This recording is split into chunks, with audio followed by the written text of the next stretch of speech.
అందరికి వినబడుతుంది కదా బ్యాక్. ఈ మీటింగ్ ముఖ్య ఉద్దేశము బాబు ఇంకా కొంత సౌండ్ తగ్గియమ్మా, ఇంకా కమ్ కरो थोड़ा सा హలో और थोड़ा कम. ఒక ఇన్ఫర్మేషన్ వచ్చినందుకు అంటే మొన్న మనకు గ్రామ పంచాయతీ ఎన్నికలు కాంగ్రెస్ పార్టీ కాంగ్రెస్ గవర్నమెంట్ మన ముఖ్యమంత్రి మన Revanth Reddy garu cabinet minister Congress party Mahesh Goud గ్రామ పంచాయతీ ఎన్నికలు నిర్వహించడం జరిగింది. పూర్తయిపోయింది ఘట్టము. నెక్స్ట్ జెడ్పీటీసీ మండల్ ప్రెసిడెంట్ ఎంపీటీసీల మున్సిపల్ ఎలక్షన్ల అని చర్చ జరుగుతున్న క్రమంలో ఇప్పుడు మున్సిపల్ ఎన్నికలు ఉంటాయి అని ఒక వినికిడి వచ్చింది.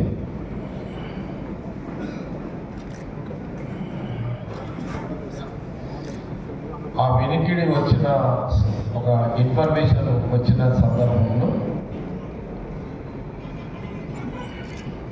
సంగారెడ్డి మున్సిపాలిటీకి సంబంధించి సదాశివపేట మున్సిపాలిటీకి సంబంధించి సంగారెడ్డి నియోజకవర్గంలో మనకు 2 మున్సిపాలిటీలు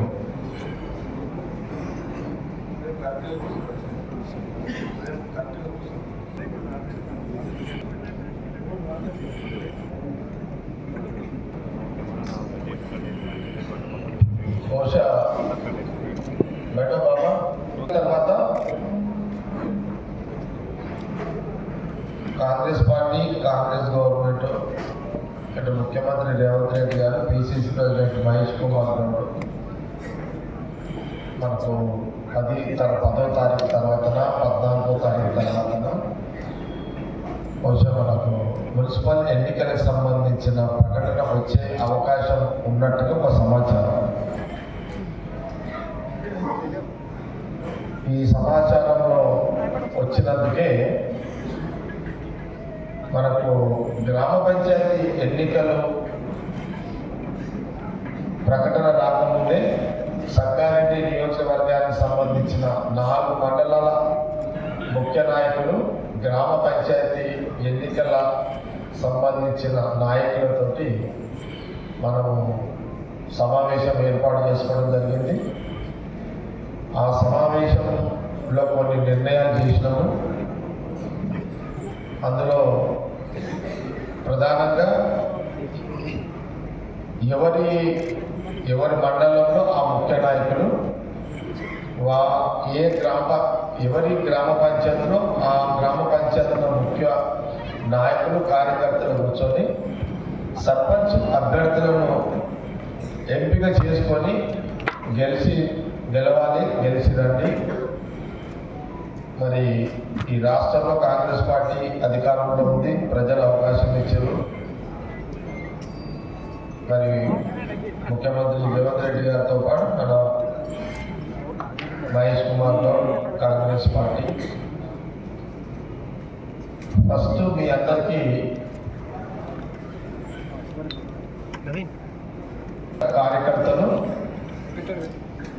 మున్సిపల్ చైర్మన్ సంబంధించిన అభ్యర్థులు వైస్ చైర్మన్లు అందరూ కూడా సంగారెడ్డి సదాశి నేను తెలియజేయడం ఏంటంటే ఈ 2 మున్సిపాలిటీలు సంగారెడ్డి మున్సిపాలిటీ సదాశివపేట మున్సిపాలిటీ ఈ 2 మున్సిపల్ చైర్మన్ ఫుల్ మెజార్టీతో కాంగ్రెస్ పార్టీ మున్సిపల్ చైర్మన్లు గెలిపించుకోండి అని గెలిపించుకోండి అని అందరూ కూడా కాంగ్రెస్ జెండా సంగారెడ్డి మున్సిపల్ చైర్మన్, కాంగ్రెస్ జెండా సదాశివపేట మున్సిపల్ చైర్మన్ కాంగ్రెస్ జెండా ఎగరాలి. అది మీ అందరి మీద బాధ్యత.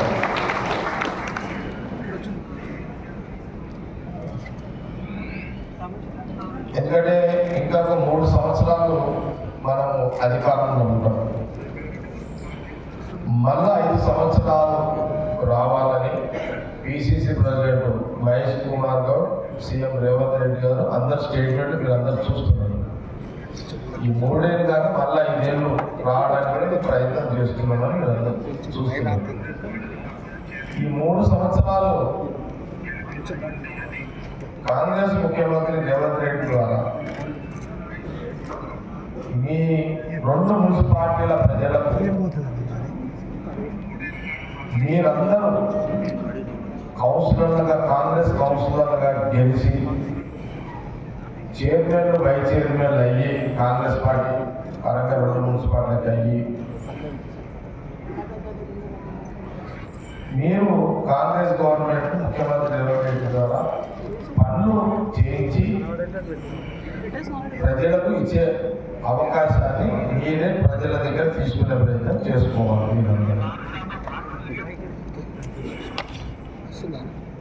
మీ 2 మున్సిపాలిటీలకు సంబంధించి మరి మీ అందరూ కూడా చెప్తున్నారు,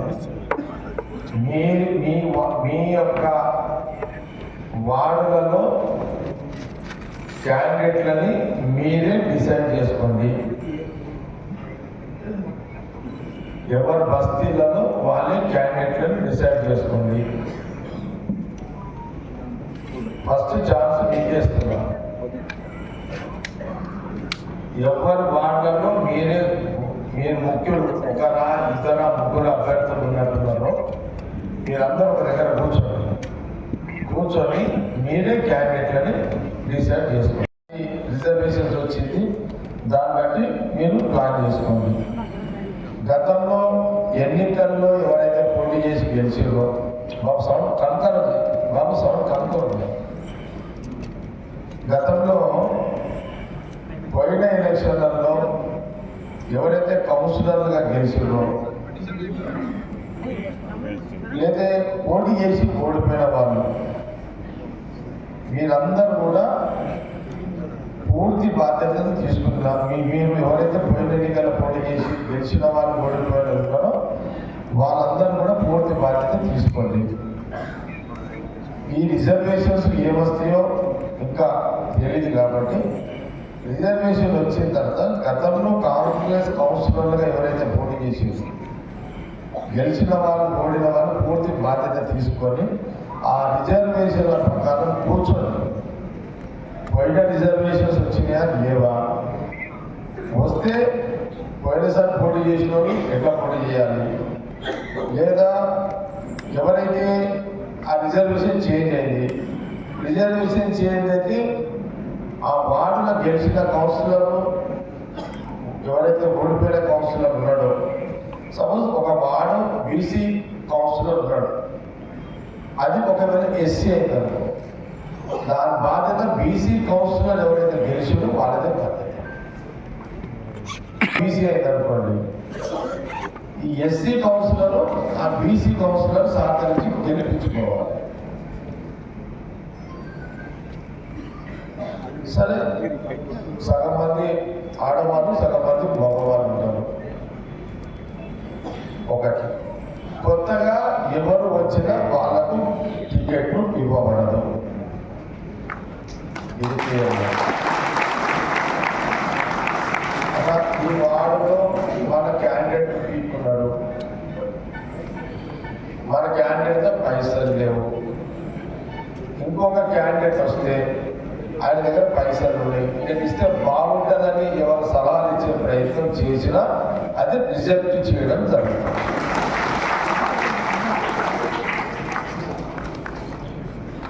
సార్కి చెప్తే వినడేమో, మేడం చెప్తే ఇంటడేమో అని ప్రయత్నం చేయకండి. అర్థమైందా? సార్ చెప్తే వినడేమో, మేడం చెప్తే మేడం చెప్పబడి మీద సార్ చెప్పి ఇంటడేమో అని మేడంతో కూడా ట్రై చేయకండి. మేడం చెప్పిన వినవా మేడం?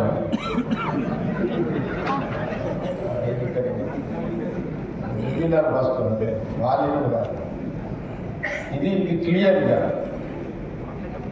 ముఖ్య నాయకులు ఎవరికైతే బాధ్యత ఉందో ఎవరైనా సరే ముఖ్య నాయకులు ఎవరు ఆలోచన ఉంటే తీసేసేయండి. No fresh candidate. ఫ్రెష్ క్యాండిడేట్లు ఎవరు కూడా అవకాశం లేదు. ఇది క్లియర్గా అంటే ఇప్పుడు వస్తున్నారు కడవ వేసి టికెట్ ఇచ్చే ప్రసక్తి లేదు. క్లియర్.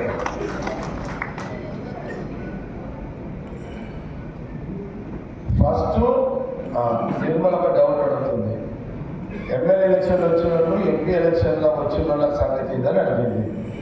నా ఫస్ట్ ప్రయారిటీ 10 సంవత్సరాలు మనం అధికారం లేనప్పుడు ఎవరైతే ఉన్నారో ఫస్ట్ ప్రయారిటీ వాళ్ళకి. ఎమ్మెల్యేలు ఎంపీ ఎలక్షన్లు వచ్చిన వాళ్ళకి సెకండ్ ప్రయారిటీ. ఇది క్లియర్ స్టాండర్డ్. ఇది స్టాండర్డ్. కాబట్టి మన స్టాండ్లో ఏం మార్పు ఉన్నది ఇది అందరూ కూడా పాటించాలి, అందరూ కూడా గమనించాలి.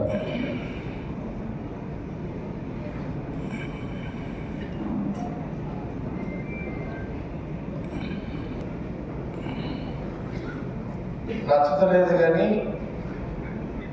అట్లా పోకండి. ఎందుకంటే మనము ఇంకా 3 సంవత్సరాలు ఏం లేనప్పుడే మనము సంగారెడ్డి ఎప్పుడు కూడా మనమే గెలిపించుకుంటాం. సంగారెడ్డి పట్టుకుంటాం మనం ఎప్పుడు కూడా.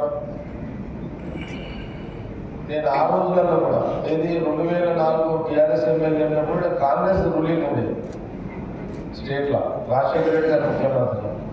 నేను ఆ టైంలో కూడా సంగారెడ్డి టీఆర్ఎస్ గెలిపించుకున్నాను. అర్థమైందా మీకు? ఏది సంగారెడ్డి సదాశివపేట కూడా. ఓకే. తర్వాత మళ్ళీ మనం కాంగ్రెస్లోకి వచ్చినాము. కాంగ్రెస్ గెలిపించుకున్నాం కదా మున్సిపాలిటీ సంగారెడ్డి అయితే. అవునా కదా? తర్వాత మళ్ళీ నేను ఓడిపోయినా అప్పుడు ఎవరు క్యాండిడేట్? నిర్మల చైర్మన్ కాబట్టి నేను పెద్ద ఇంట్రెస్ట్ చూపెట్టాను. నిర్మల చైర్మన్ క్యాండిడేట్ కాకపోతే నేను ఇంట్రెస్ట్ చూపెడతాను. ఓకే. అయినా రవి టీఆర్ఎస్ ఉన్నాడు అనుకుంటా. టీఆర్ఎస్లో మన బ్యాక్గ్రౌండ్ మనం వాడినేనా? అవునా? వాడలేదు. బ్యాక్గ్రౌండ్ వాడినేనా? ఆయన ఏం చేసి టీఆర్ఎస్ క్యాండిడేటేనా చైర్మన్ గెలిచిరాను. ఈయన ఏం చేసిండు? మీరు చైర్మన్ ఇస్తారు అలా దానికి మీరు చైర్మన్ ఇవ్వకపోతే అక్కడ నేను కాంగ్రెస్లోకి వెళ్ళిపోతుంది అని ఇచ్చేసాడు. అంతే కదా? అంటే టీఆర్ఎస్ చైర్మన్ అయినా మన సపోర్ట్ నేను ఎందుకేం చేయను నాకు తెలుసు. అర్థమైందా? ఆయన సెల్ ఫోన్ ఆన్ పెట్టిండు ఒక దగ్గర, స్పీకర్ ఆన్ పెట్టిండు ఆయన. అర్థమైందా? అంటే ఎట్లా ఒక సంగారెడ్డి ప్రజలు మెజార్టీ కౌన్సిలర్లని జగ్గారెడ్డి ఎవరు చెప్తే వాళ్ళు గెలిపిస్తూనే ఉన్నారు. ఇది నిజం. ఇది అంతా అవునా? మీకు ఒక ఎగ్జాంపుల్ చెప్తాను. కర్మ కాంగ్రెస్ చేస్తారు, మళ్ళీ ఓటు ఆపోజిట్ చేస్తాడు ఎలక్షన్స్ రాకుండా. అట్లా కూడా కొందరు ఉంటారు, 1-2 3.